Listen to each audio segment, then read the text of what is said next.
Praise the Lord. आप सबको जय मसीह की। मैं परमेश्वर का धन्यवाद देता हूं आज की सुबह दिखाने के लिए।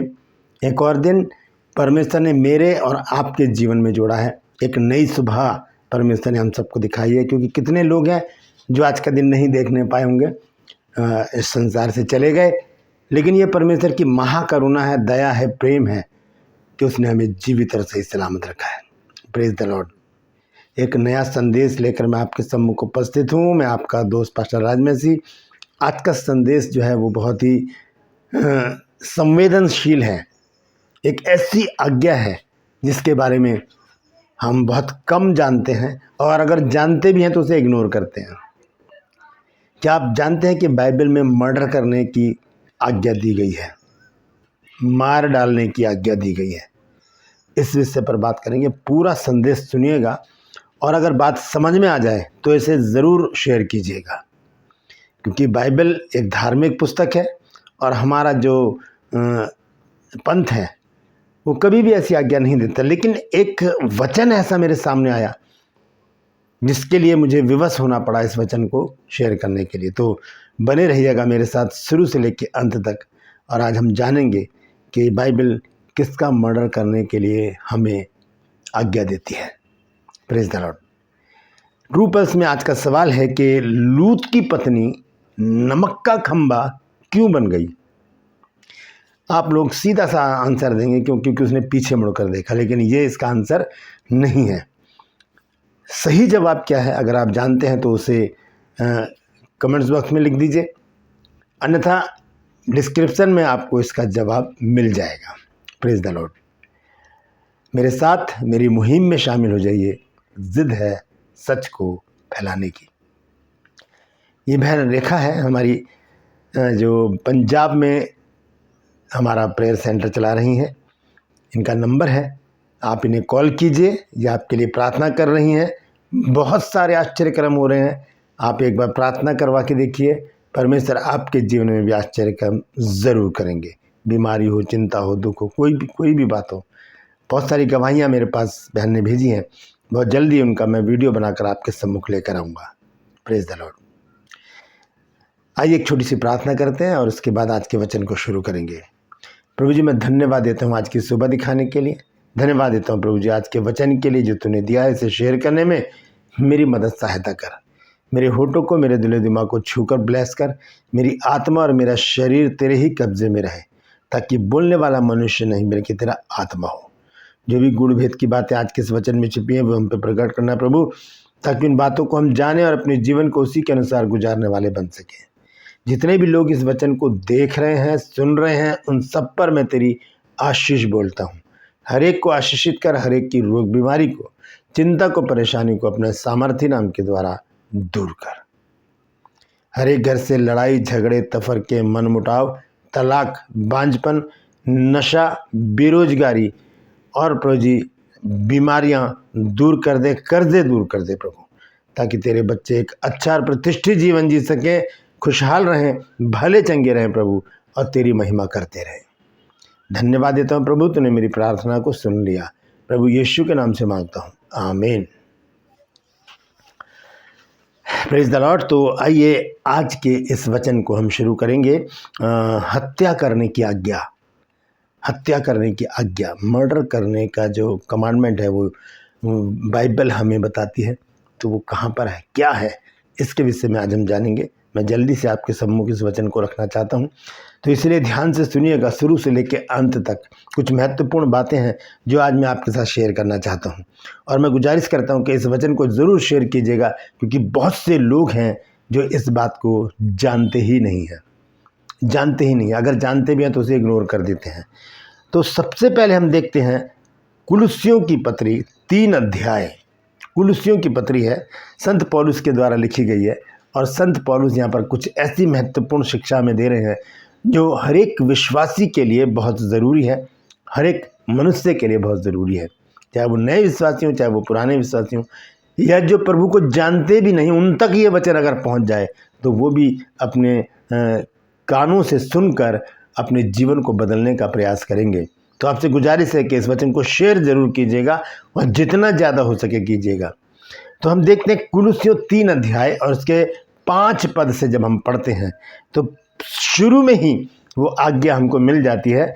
लिखा है, इसलिए अपने उन अंगों को मार डालो।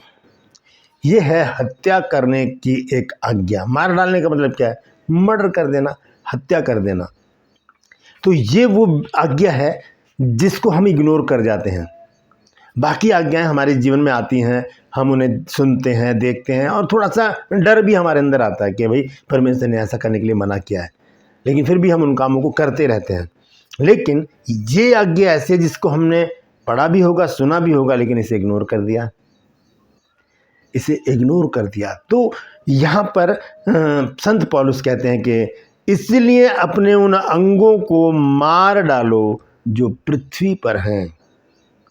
यहाँ पर उन अंगों को मार डालने की आज्ञा दी गई है जो हमारे शरीर से जुड़े हुए नहीं हैं, जो हमारी प्रवृत्ति से, हमारी आदत से जुड़े हुए हैं, जिन्हें हमने अपना अभिन्न अंग बना रखा है। हम उन्हें काट कर क्यों नहीं फेंक देते? हम उनका मर्डर क्यों नहीं कर देते? लिखा है, इसलिए अपने उन अंगों को मार डालो जो पृथ्वी पर है। अर्थात का मतलब है यानी कि व्यभिचार, गंदे विचार, गंदी प्रवृत्ति, गंदे कामों में लिप्त रहना, ये वो अंग है जिसे हमने अपने जीवन का हिस्सा बनाया हुआ है। इसको काट डालने की आज्ञा है, इसे मार डालने की आज्ञा है। व्यभिचार को मार डालो, व्यभिचार को मार डालो, उसका मर्डर कर दो। लिखा है, इसलिए अपने उन अंगों को मार डालो जो पृथ्वी पर है। ये पृथ्वी पर के काम है, ये पृथ्वी पर के अंग है जिन्हें हमने अपने जीवन का, अपने शरीर का, अपने विचारों का एक हिस्सा बना लिया है। ये हमसे छूटते नहीं हैं, हम इन्हें छोड़ भी नहीं पाते हैं, हम इनमें लिप्त रहते हैं। क्यों? उसका एक कारण है। सबोपदेशक की पुस्तक में लिखा है कि बुरे काम के दंड की आज्ञा फुर्ती से नहीं दी जाती, इसलिए मनुष्य का मन बुरा काम करने की इच्छा से भरा रहता है मन। क्योंकि तुरंत परमेश्वर दंड नहीं देता, वो देखता है, मौके देता है। जैसे कि मुसरिफ बेटे को, उड़ाऊ पुत्र को मौका दिया, जब तक उसका धन समाप्त नहीं हो गया तब तक परमेश्वर उसे मौका देता रहा कि अब भी सुधर जाए तो ठीक है। लेकिन जैसे ही उसका धन समाप्त हुआ, परमेश्वर ने वहाँ पर एक बड़ा अकाल डाल दिया ताकि उसके होश ठिकाने आ जाए। क्योंकि अगर धन उसके पास होता और तब परमेश्वर वहाँ पर अकाल डालता तो वो पैसे से सब कुछ खरीद सकता था, वहाँ पर उसको कोई असर ही नहीं पड़ता उस बड़े अकाल का। बड़ा अकाल इसलिए डाला क्योंकि जो दूसरे लोग हैं वो अपनी सोचें, उसकी ना सोचें, ये तो कुकर्मी है, हम इसको दे देंगे तो हम क्या खाएंगे। इतना बड़ा अकाल परमेश्वर ने वहाँ डाल दिया। परमेश्वर ने मौका तो दिया उसको, लेकिन वो मौके को चूक गया। परमेश्वर हमें भी मौके देता है, हम मौक़ों को चूक जाते हैं। इसलिए लिखा है कि बुरे काम के दंड की आज्ञा फुर्ती से नहीं दी जाती, इसलिए मनुष्य का मन बुरा काम करने की इच्छा से भरा रहता है। तो उन अंगों को हमें मार डालना है जो हमें बुरा काम करने के लिए आकर्षित करते हैं, इनवाइट करते हैं और हमें उसमें फंसा देते हैं, लिप्त कर देते हैं और फिर हमें अपनी डुगडुगी पर वो नचाते हैं। जैसे कि एक मदारी अपनी डुगडुगी पर बंदर को नचाता है, ऐसे ही ये काम है जो हमें नचाते हैं। इसलिए संत पौलुस कहते हैं कि कुलुस्सियों 3 और उसके 5 पद में कि इसलिए अपने उन अंगों को मार डालो जो पृथ्वी पर है। ये पृथ्वी की वो फसल है जिसे हमने ही बोया है। हमने जब बोया है तो हम ऐसा ही काटेंगे भी। सबसे पहली चीज़ बताई गई है व्यभिचार, और ये हर एक जहाँ पर भी ऐसे कामों की जिक्र किया गया है वहाँ पर व्यभिचार का जिक्र ज़रूर है। चाहे हम गलातियों 5:19 से पढ़ लें, चाहे हम मरकुस 7 अध्याय के 20, 21, 22 में पढ़ लें, जहाँ पर यीशु मसीह ने कहा कि जो मनुष्य के अंदर से निकलता है वही मनुष्य को शुद्ध करता है, अर्थात व्यभिचार, गंदे काम। ऐसे ही गलातियों में हर एक जगह जहाँ पर ऐसी बातों का जिक्र है वहाँ व्यभिचार का नाम ज़रूर आया है। ये वो अंग है जिसे हमने अपने जीवन का अभिन्न अंग बनाया हुआ है। इस व्यभिचार ने हमें परमेश्वर से दूर कर दिया है। इस व्यभिचार ने हमें आध्यात्मिक जीवन से, आत्मिक जीवन से दूर कर दिया है। प्रार्थना में मन नहीं लगता, वचन पढ़ने का दिल नहीं करता, संगति में जाने का मन नहीं करता, चर्च जाने का मन नहीं करता, परमेश्वर के लोगों से मिलने का मन नहीं करता, क्योंकि हमारे जो विचार हैं वो अलग हैं, वो दूसरी तरफ हैं। क्योंकि वचन में लिखा है, नीति वचन 18 अध्याय और उसके पहले पद में, कि जो औरों से अलग हो जाता है वो अपनी ही इच्छा पूरी करने के लिए ऐसा करता है। तो यहाँ पर संत पौलुस उन अंगों का मर्डर करने की आज्ञा देते हैं जो पृथ्वी पर हैं, जिनको हमने अपने जीवन का, अपने शरीर का, अपनी आत्मा का, अपने विचारों का, अपने हृदय का, अपने चाल चलन का एक अभिन्न अंग बना रखा है। हम इन्हें छोड़ते नहीं हैं। ज़रूरत है उनको काट डालने की, उन्हें मार डालने की, उनका मर्डर कर देने की, ताकि जो चीज़ मर गई वो फिर दोबारा जीवित नहीं होती। तो व्यभिचार को मारने की आवश्यकता है आज के ज़माने में, क्योंकि व्यभिचार ने बहुत से लोगों को अपने गिरफ्त में ले रखा है। दूसरी बात है अशुद्धता। अशुद्धता, हम कैसे अशुद्ध होते हैं? हम चार प्रकार से अशुद्ध होते हैं। हम अपने विचारों से अशुद्ध हो जाते हैं। जब गंदे विचार हमारे दिमाग में आते हैं, हम वहाँ पर अशुद्ध हो जाते हैं। हम अपनी दृष्टि से अशुद्ध होते हैं। जब हम गंदी चीज़ों को देखते हैं, हम गंदी बातों को, गंदी फिल्मों को देखते हैं, हम वहाँ पर अशुद्ध हो जाते हैं। हम अपनी ज़ुबान से अशुद्ध होते हैं। जब गालियाँ निकालते हैं, जब हम किसी को कोसते हैं, चुगली करते हैं, बुरी बातें निकालते हैं, तब हम अशुद्ध हो जाते हैं। चौथी चीज़ है हमारा चाल चलन। हम अपने चाल चलन से भी अशुद्ध हो जाते हैं। सीधी चाल चलना जब हमसे नहीं हो पाता, जब हम टेढ़ी चाल चलते हैं, वहाँ पर हम अशुद्ध हो जाते हैं। तो अशुद्धता जो है, इसे भी हमने क्या करना होगा? अपने शरीर से अलग करना होगा, अपने जीवन से अलग करना होगा, अपनी आत्मा से अलग करना होगा। इसका मर्डर करना होगा, व्यभिचार का मर्डर करना होगा, अशुद्धता का मर्डर करना होगा। फिर है दुष्कामना, ऐसी कामनाएं जिनका कोई अर्थ ही नहीं है। जब हम नीति वचन में पढ़ते हैं 6 अध्याय 16 पद से, तो वहाँ पर लिखा है कि 6 वस्तुओं से यहोवा बैर रखता है, वरन 7 है जिनसे उसको घृणा, अर्थात घमंड से चढ़ी हुआ की, झूठ बोलने वाली जीभ, अनर्थ कल्पना गढ़ने वाला मन। यही है दुष्कामनाएं। अनर्थ कल्पनाएं हमारे अंदर होती हैं। ये दुष्कामनाएं जो हमारी कामनाएं होती हैं कि मैं ये कर लूँ, वो कर लूँ, उसके साथ मेरी शादी हो जाए, या उसके साथ मैं हम बिस्तर हो जाऊँ। इस तरह के गलत विचारों को अपने दिमाग में लेकर अपने जीवन को बिताते रहना, इस दुष्कामना का भी हमें मर्डर करना होगा। चौथी चीज़ है बुरी लालसाएं। जैसे भी मैंने बताया कि एक में किसी के भी बारे में गलत सोचकर उसके साथ व्यभिचार करने की कामना, ये क्या है? बुरी लालसाएं। ऐसी लालसाएं यानी कि किसी का धन हड़प लेना, किसी की चोरी कर लेना, किसी के साथ छल कपट करना, किसी के साथ भी ऐसा व्यवहार करना कि वो विचलित हो जाए और वो परेशान हो जाए और वो हम पर क्रोधित होकर अपने मुंह से गालियां निकालना शुरू कर दे। ये है बुरी लालसाएं। जब हम करते हैं तब हम बुरे से भी बदतर हो जाते हैं। इस बुरी लालसा का भी हमें मर्डर करना होगा। Praise the Lord. व्यभिचार, अशुद्धता, दुष्कामना, बुरी लालसा। अब 5वीं चीज़ देखिए क्या है? लालच। और साथ में लिखा है वो मूर्ति पूजा के बराबर है। अब मूर्ति पूजा ये नहीं कि हमने कोई स्टेच्यू रखा हुआ है, कोई मिट्टी की या लोहे की या सोने की या तांबे की, किसी भी प्रकार की मूर्ति है, उसके आगे हम झुक रहे हैं, उसे दंडवत कर रहे हैं। वो नहीं है मूर्ति पूजा। मूर्ति पूजा उसे कहते हैं जिसको इस प्रकार से बताया जा सकता है कि जब हम परमेश्वर से पहले किसी को भी पहला स्थान देते हैं, वो मूर्ति पूजा है। क्योंकि परमेश्वर का स्थान पहला मेरे और आपके जीवन में होना बहुत ज़रूरी है। जब हम मिनिस्ट्री करते हैं वहाँ पर भी सबसे पहले परमेश्वर का स्थान है, फिर परिवार का स्थान है, उसके बाद मिनिस्ट्री का स्थान है। तभी मिनिस्ट्री फलवंत होती है। अगर हमने परमेश्वर को थर्ड कर दिया, अगर हमने फैमिली को थर्ड कर दिया और मिनिस्ट्री को पहला स्थान दे रहे हैं तो हम सफल नहीं हो सकते। जब तक परमेश्वर पहले स्थान पे नहीं होगा हम किसी भी रीति से कामयाब नहीं हो सकते।